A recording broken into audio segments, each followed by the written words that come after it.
नमस्कार, राम राम सा धोरा क्लासेस पर एक बार पुनः आप सभी का स्वागत है। उम्मीद है दोस्तों आप सब एकदम मस्त हो, बढ़िया हो। और अब सवाल यही बार बार आ रहा है बजट घोषणा के बाद में कि सर 2023 में ये जो भर्तियां बात की जा रही है 50,000, 30,000, 35,000, 70,000 ये जो पद बताए जा रहे हैं इनको लेकर नोटिफिकेशन कब जारी होगा और कब ये भर्तियां निकाली जाएगी, इसको लेकर जो आपके सवाल बन रहे हैं उन बातों पर हम इस वीडियो सेशन में चर्चा करने वाले हैं। और काफी बच्चे इस बात को लेकर नाराज है कि सर आप मिसिंग हो काफी दिनों से। मिसिंग नहीं हूं मैं भी आपकी तरह रोजी रोटी में लगा हुआ हूं, काम में लगा हुआ हूं, थोड़ा व्यस्त था इसलिए मैं आपके सामने नहीं आ पाया। बाकी आप ये मत समझिएगा कि मैं कहीं गया हुआ हूं, यही हूं, आपके साथ में जुड़ा हुआ हूं।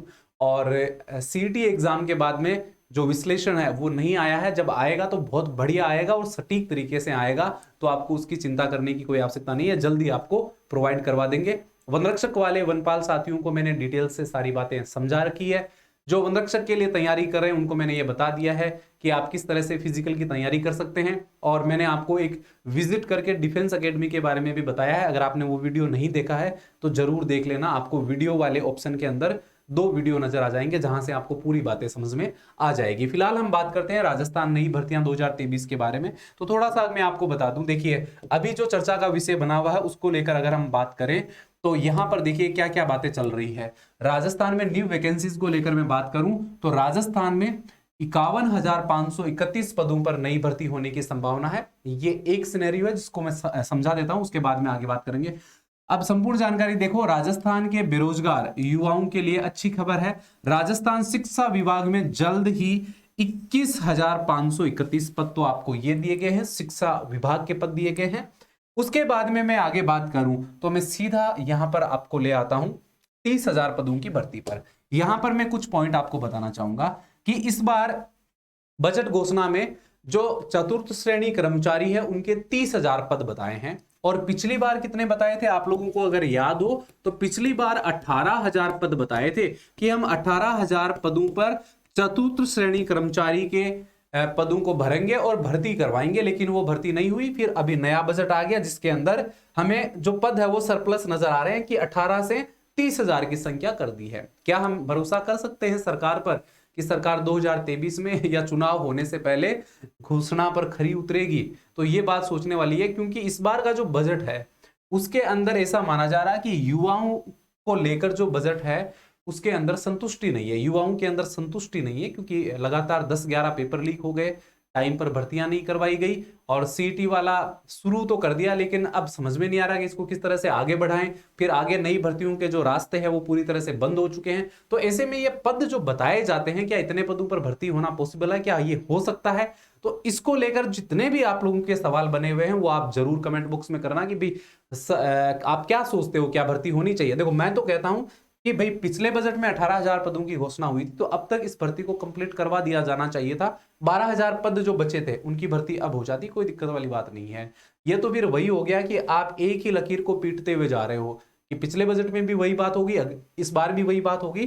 तो हम तो देखो बजट से मुझे लगता है कि युवाओं पर कोई असर नहीं होना चाहिए, क्योंकि हम तब बातों को मानते हैं, समझते हैं जब किसी वैकेंसी का नोटिफिकेशन आउट हो जाता है, एप्लीकेशन फॉर्म भरे जाते हैं, परीक्षा हो जाती है, रिजल्ट आ जाता है। राजस्थान के अंदर ऐसी परंपरा होनी चाहिए कि हम तभी भर्ती को मान्य करें जब उसके अंदर पूरा प्रोसेस ही कंप्लीट हो जाए, यानी क्या मिल जाए आपको, पोस्टिंग मिल जाए।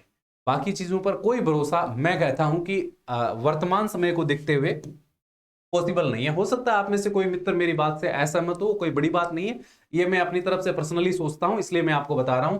अध्यापक ग्रेड 3 के 12,160 पदों की बात की गई है, व्याख्याता के 4,444 पदों की बात है, अध्यापक ग्रेड 2 के 2,561 पदों की बात है, शारीरिक शिक्षक के 114 पदों की बात है, पुस्तकालयाध्यक्ष के 567 पदों की बात है, प्रयोगशाला सहायक के 251 पदों की बात है, कनिष्ठ सहायक के 1412 पदों की बात है और शीघ्र लिपिक के स्टेनोग्राफर के 22 पदों की बात की जा रही है।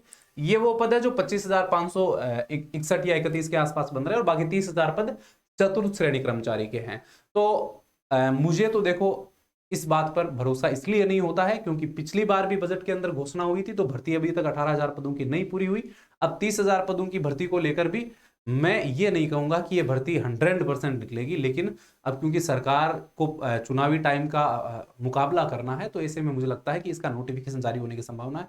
योग्यता की अगर मैं बात करूं तो मुझे लगता है 8वीं 10वीं पास योग्यता रखी जाएगी। इसमें सीईटी वाला भी सिस्टम जो है वो आपका नहीं रहेगा। मुझे लगता है सीधा इसमें परीक्षा करवाई जाएगी और साक्षात्कार उसके बाद में आपका सीधा इसके अंदर सिलेक्शन हो जाएगा। साक्षात्कार का मैं क्यों कह रहा हूं, क्योंकि इसके अंदर ये चीज हमेशा ध्यान रखिएगा कि चतुर्थ श्रेणी कर्मचारी की भर्ती है, उसमें साक्षात्कार इसलिए जरूरी हो जाता है कि बहुत ज्यादा पढ़े लिखे लोग भी इसमें आवेदन करते हैं।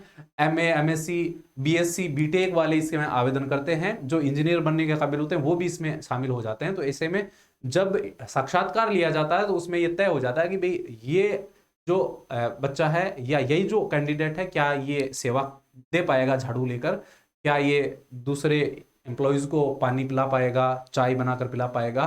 तो इसलिए साक्षात्कार तो इसके अंदर जरूरी होता है। वैसे अगर देखें तो अगर औपचारिकता के साथ में रखा जाए तो बाकी ये सबसे डिफिकल्ट होता है चतुर्थ श्रेणी कर्मचारी की भर्ती करवाना, क्योंकि हाईकोर्ट वाली भर्ती जो है ना, आप देख रहे हो ना कितने साल हो गए अभी तक कोई उसकी सुध नहीं ले रहा है। क्योंकि दिक्कत यह है कि उसकी सुध ले तो भर्ती करवाएं कैसे। पेपर एलडीसी वाला लीक हो गया, उसको दोबारा करवाया, अब उस भर्ती को लेकर पता नहीं क्या क्या है। लोग भूल गए कि हमने फॉर्म भरा है, एप्लीकेशन फॉर्म नहीं मिल पा रहा है। पता नहीं मनसा ये है कि बच्चों को भुला दे, भर्ती हमने निकाली थी, लेकिन ऐसा पॉसिबल नहीं है। तो हाईकोर्ट को भी समय पर भर्ती करवानी चाहिए। अगर श्रद्धा ही नहीं है काम करने की तो फिर किसी दूसरे डिपार्टमेंट के माध्यम से करवाई जानी चाहिए।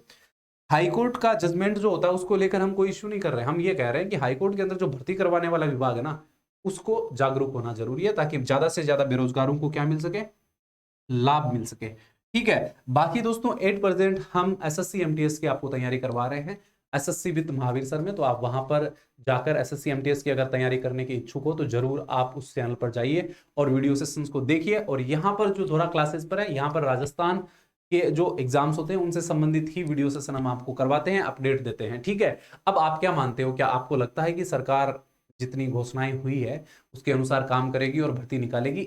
इस बात को लेकर आप क्या सोचते हो, जरूर कमेंट करके बताना। ओके, थैंक यू, धन्यवाद, राम राम सा।